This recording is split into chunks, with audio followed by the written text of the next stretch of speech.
So our scripture today comes from Matthew chapter 13. And I'll read the first 9 verses, and then the first 9 verses are Jesus telling a parable. A parable is a story. And then we'll skip to verse 18, the same chapter, which is where Jesus later on explains the story, because Jesus' disciples had no clue what Jesus was talking about, and asked him to break it down for them. And Jesus said, fine, here you go. So we're going to hear both the story and then the explanation. That same day, Jesus went out of the house and sat beside the sea. Such great crowds gathered around him that he got into a boat and sat there, while the whole crowd stood on the beach. As he told them many things in parables, saying, listen, a sower went out to sow. And as he sowed, some seeds fell on a path, and the birds came and ate them up. Other seeds fell on rocky ground, where they did not have much soil, and they sprang up quickly, since they had no depth of soil. But when the sun rose, they were scorched, and since they had no root, they withered away. Other seeds fell among thorns, and the thorns grew up and choked them. Other seeds fell on good soil and brought forth grain, some 100-fold, some 60, some 30. If you have ears, hear. And then later, verse 18, Jesus explaining to his disciples, he said, hear then the parable of the sower. When anyone hears the word of the kingdom and does not understand it, the evil one comes and snatches away what is sown in the heart. This is what was sown on the path. As for what was sown on rocky ground, this is the one who hears the word and immediately receives it with joy, yet such a person has no root, but endures only for a while. And when trouble or persecution arises on account of the word, that person immediately falls away. As for what was sown among thorns, this is the one who hears the word, but the cares of this age and the lure of wealth choke the word, and it yields nothing. But as for what was sown on good soil, this is the one who hears the word and understands it, who indeed bears fruit and yields, in one case, 100-fold, and another 60, and in another 30. This is the word of God for the people of God, and we say, thanks be to God. So this is interesting. So at the beginning of chapter 13, the Bible tells us, Matthew tells us, that Jesus said many things. That's the exact phrase. Jesus told them many things, the crowds, the people, in parables. And remember, a parable is a story, not just any story. A parable is a story that teaches us something about ourselves. So Jesus must have had an endless supply of these stories. Many things, told them many things, and parables and stories. He must have just had story after story, parable after parable, because he traveled from village to village. So think of this. Think of Jesus hanging out around campfires at night. Oh, guys, here's another story. Here's another story. Here's another story. Think of them at dinner tables. We have moments of that too that the Bible records. Eating a dinner or even having a feast together. And all of a sudden Jesus kicks back and says, oh, I'm about to drop another story on you guys. Here's another one. Think of them even walking around, just traveling from village to village.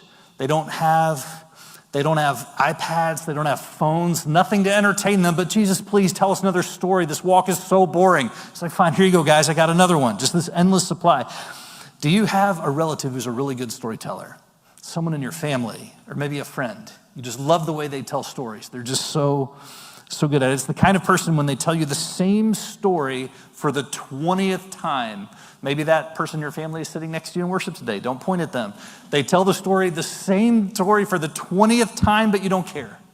Because it's just fun to hear the way that they tell it. It's fun to listen to them.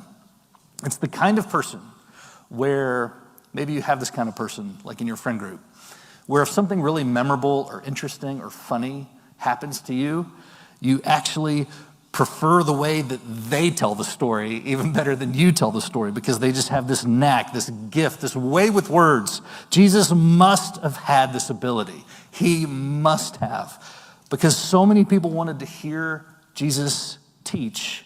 So many people, Matthew 13 says, it got to the point that Jesus had to climb into what? A boat. He had to get in a boat. So many people coming to the beach to listen to Jesus teach them in these stories and these parables. it forces Jesus out into a boat, and then you can picture his disciples kind of shoving the boat out into the water so that Jesus' voice, they don't have the microphones and the speakers, so that Jesus' voice can carry across the water and echo so that everyone on the beach can hear what Jesus is saying, because there were so many people. I remember when Ashley and I were in college together. We happened to go to the University of Kentucky, which has won more national championships in basketball than Florida or Duke or UNC. We can talk more about that after the worship service, I'll be glad. Anyway, we went to the University of Kentucky, and we were involved in a campus ministry. And I remember that they organized a fall retreat. And we went to this beautiful place called Lake Cumberland. And it's near a place called Somerset, Kentucky. Lake Cumberland, just this huge lake, is great. So we went there, and the ministry, there were dozens and dozens of us college kids going. So what they did was they rented a pontoon, those pontoon boats? So they had a few of these, and we broke up into these teams or these groups.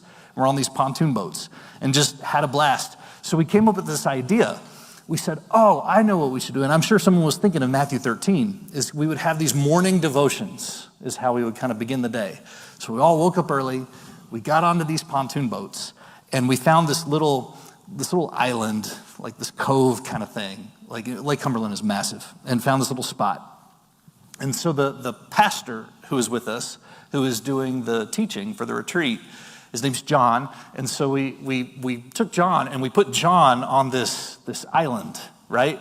And then all of us kids on these pontoon boats, we kind of like gathered the pontoon boats around on the water. It's the reverse of Matthew 13, right? Like we put John on the beach and we were out on the water, and it actually worked.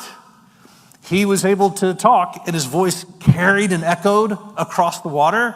And it was awesome, and we could all hear him great, and it was awesome until the end of it, when your pastor, Kevin, decided, oh, what would be fun is if we just abandoned John on the beach and we all just leave and go back in our pontoon boats. Eventually, John and I became friends again after that. It was good.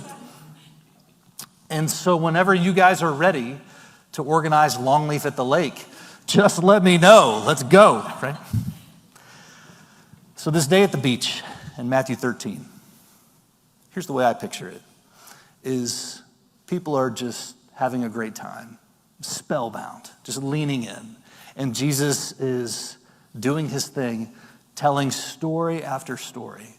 This wouldn't have been a short kind of thing. This would have been a whole operation to get all of this organized in the people. And so the way I picture it is, it was half a day longer of people just enjoying being together and just listening to what Jesus had to say. And Matthew tells us Jesus told them many things and stories and parables. And like any great storyteller, Jesus was probably hilarious, because all the great storytellers are, right? They make us smile, they make us laugh. And I'm pretty sure this is true, because when you look at the stories that get recorded for us, the ones that are timeless, the ones that are in the Bible, pretty much every single one of Jesus's parables has a laugh out loud moment. At least it did for the first century audience. Some of the humor gets lost in translation for us living all of these centuries later. But for the people listening to Jesus at the beach that day, and just about every story he told, I bet, he had them cracking up. So here we go. Look at this one. So he describes a farmer, and the story in our Bible and the one I read from today, in that English version, it calls it a sower. So a sower, or really a farmer, who scatters seed, is getting ready for the harvest. Everyone Jesus was talking to that day. I was going to say originally, like, none of us are farmers, but then I ran into a friend right before worship, and her son literally is a farmer in Illinois. So I have to, thanks, Jen, I have to delete that line from my sermon. Okay, most of us right now are not out there farming, but when Jesus was talking and telling this parable, everyone listening to him, either they themselves were a farmer or someone in their immediate family was. All of them. And most of them, listening to Jesus that day, would have been living hand to mouth. Seed is one of their most precious and valuable resources. If they don't have a harvest, They can't rely on the credit card to get them through to the next harvest. See, if they don't have a harvest, they're financially ruined. And on top of that, for the people there who really are living hand to mouth, if the harvest is a bust, they themselves, their family might starve and go hungry. So the last thing, think about this with me, the last thing a farmer in the first century is going to do with one of their most precious and valuable possessions, which is seed for the next harvest, the last thing a farmer would ever do is waste the seed that they have, right? And so Jesus is telling this story and says, all right, guys, there's a sower, there's a farmer. And this farmer, he has a seed, and he's scattering over here, and he's scattering hither and thither over there, and some seed over there. And as Jesus is telling this story and saying, yeah, there's this farmer, and he's just kind of swinging, scattering the seeds over there and over there, all the people would have been LOL, Jesus. Yeah, right.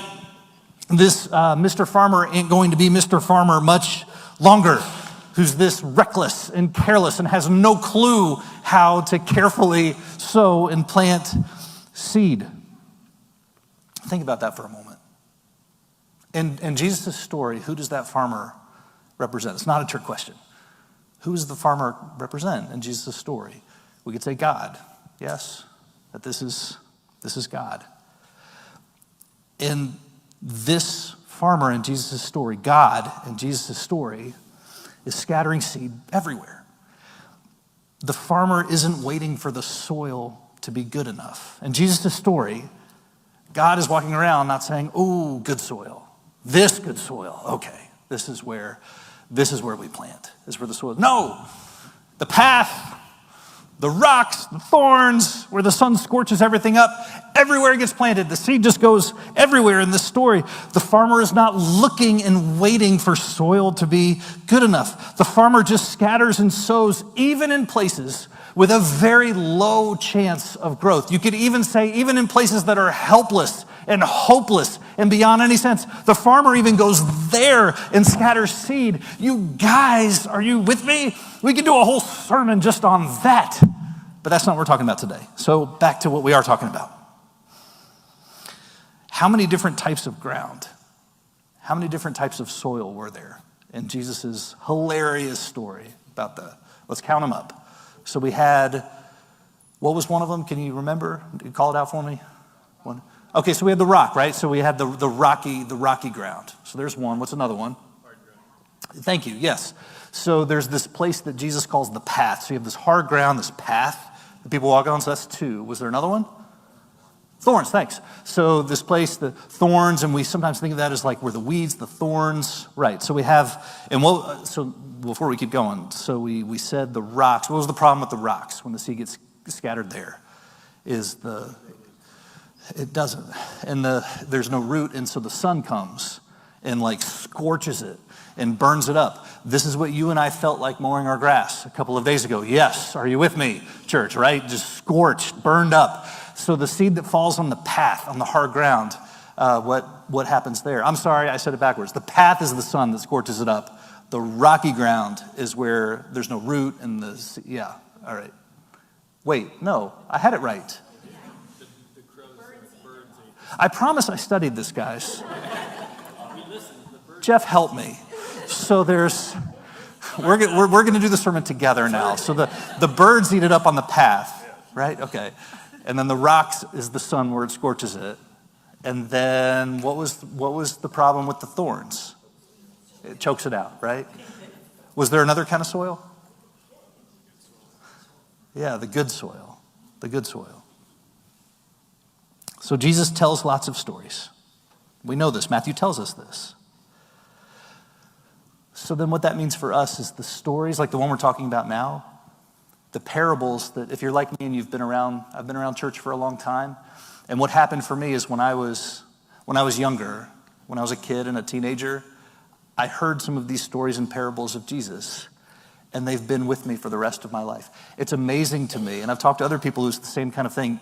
With some of these stories of Jesus, you only have to hear it once, maybe twice, and it creates almost this kind of like memory thing For it's amazing how timeless and eternal these stories are. And so Matthew tells us, he said, lots of them. But what that means for us then is the stories that you see in the Bible, like the one I'm teaching from right now, I guess you could call these the highlights. These are the stories, the teachings, the parables that were written down, that were recorded, not by Jesus, of course, but by those closest to him, his followers, his disciples. So I've wondered about this. I've wondered do you think that these are because these are the parables that Jesus told the most often? I think that there could be some truth to that. This would be, if Jesus is the band, it's like, please play the greatest hits. You go to hear Jesus at the beach, I hope he's going to tell the one about the sower. I hope he's going to tell the one about the farmer, right? So they could have been the ones that Jesus used everywhere he went, told the most. The other thought I've had too is that these are the stories or the parables that had the deepest impact and influence. Like for Matthew, for example, in this moment in chapter 13, of all the stories Jesus told on the beach that day, Matthew makes sure to do this one. And of course he does, because this is the parable that Jesus explains later. He tells all these stories in these parables. The disciples get frustrated. Jesus, stop talking in riddles, basically is what they say. Enough with the metaphors and the analogies and the riddles. They just say, Jesus, just tell us what it means. Just break it down for us. And so Jesus does with the parable about this sower, about this farmer. And he walks through it. He says the seed that falls in the path, that represents someone. They hear about God's promise, God's offer of life to the full, but they don't understand it. And then that's the end of it, right? And then he says the seed on the rocks that I talked about. That's a person who hears the good news and they're joyful. But just for a moment, because the way Jesus says it, there's no root. There's no rootedness. There's no gravity there. And so they forget about it, kind of move on, and that's the end of it. Jesus says, so then you have the person that's like the seed that goes on the thorns, the thorny ground, and the person, they hear the good news, but then they get distracted. And this is interesting. It's fascinating. Jesus says, do you remember why they get distracted? Because of money. Jesus says, because they're chasing wealth and money and the things that money buys. Money, by the way, was one of Jesus' absolute favorite teaching topics. And they're chasing other pointless things. And Jesus says, and so that's the end of it. They hear about this offer of life to the full and salvation and forgiveness and all of these things that are eternal and change our lives forever. But they're like, but these shiny things over here. And that's the end of it. But then Jesus says there's the good soil. And that's the person who hears about God's promise of life to the fullest, life with no end, love with no limits. And Jesus says, with the good soil, it's the person who understands it. That's the word, understands. The way Jesus tells the parable and breaks it down, Jesus kind of says he kind of says there's two groups. And it goes different ways, but he says there's two groups. You have those who don't understand, and you have those who understand. And that troubles me, because I think about the Bible verses that over the years for me, I've had a hard time understanding. And I think of my own spiritual life, my walk with Jesus. Maybe you've done this too. And I remember thinking when I was younger, good, like when I'm in my mid-40s, I will be completely wise and smart and have everything mastered and have this whole God thing completely figured out. But a funny thing has happened as I march my way through the decades, is the more I follow Jesus, I actually have questions I'm asking now that I wasn't even asking 20 years ago. Even as though I feel my faith is stronger now than it's ever been in my life, I find myself encountering more and more the mystery of God's grace and love for all people with no limits. I've realized, I've heard someone say it this way, I'm going to have a few questions when I get to heaven. How about you? Right? So it troubles me when Jesus says those who don't understand and those who understand. So I looked it up. It's kind of interesting, actually, fascinating. This word understand in Matthew 13. This part of the Bible, by the way, was written in Greek. English didn't exist yet, not for many centuries. This word understand, it shows up quite a bit in Jesus' teaching. You'll hear a line like, let those who have ears to hear understand. But the word behind the word is what's so interesting. this word understand, we can translate it that way.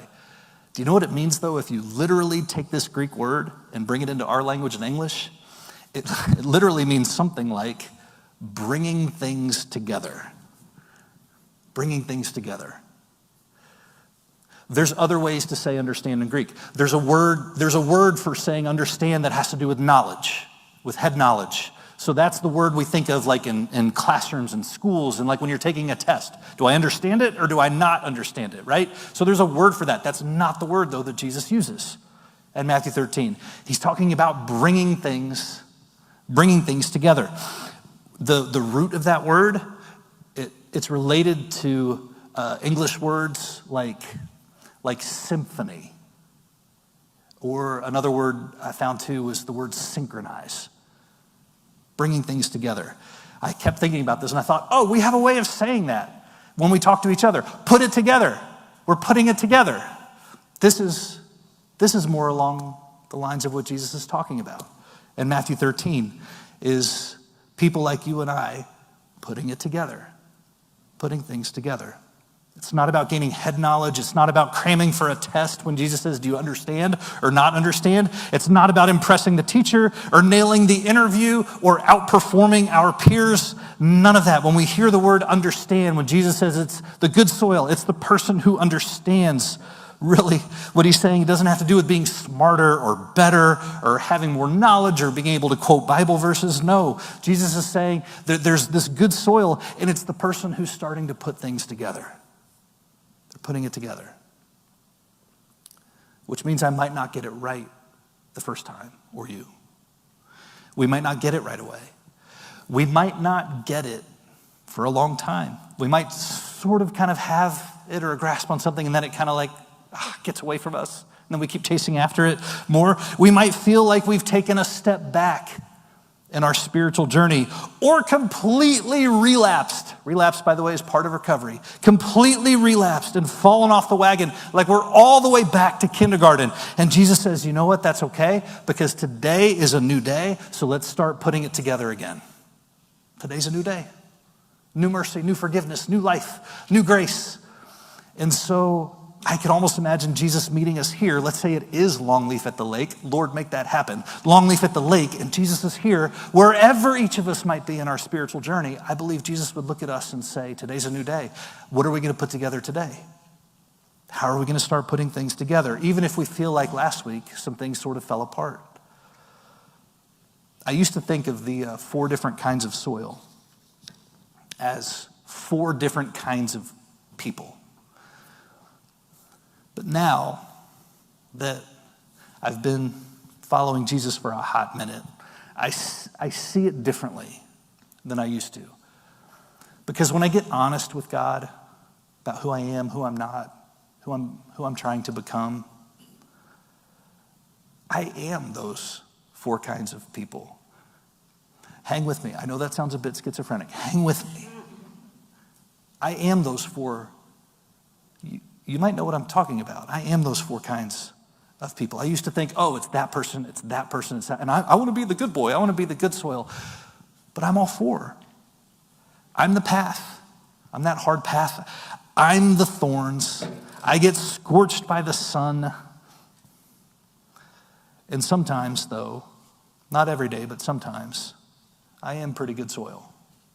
And God does amazing work in and through me. But some days, my heart is hard as a rock. And I need Jesus to help me put it together again, even if it means going back to the basics and in some way or in some areas starting over again to till things and pull out some weeds. So how about you?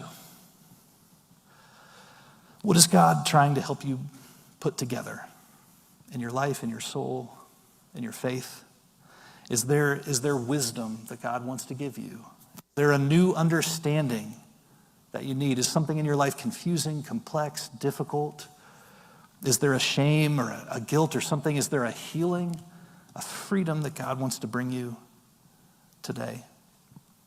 If Jesus were here, and instead of it being the crowds of people on the beach, it was just you and Jesus, what would Jesus want to help you start putting together? What's the, not the head knowledge, but what's the understanding, the life understanding? If it was just you and Jesus, that God would want to help you out with today.